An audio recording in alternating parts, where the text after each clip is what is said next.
கட்டும் பெண்ணுக்கு ஒரு வாசம் உண்டு கண்டு கொண்டே கண்களுக்குள் பள்ளி கொண்டே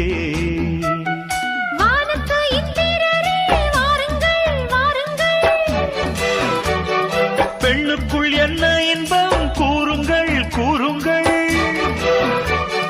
இதுவோ இதமோ சுகமோ உலகத்தில் இல்லை. இவளின் குணமோ மனமோ மலருக்குள் இல்லை.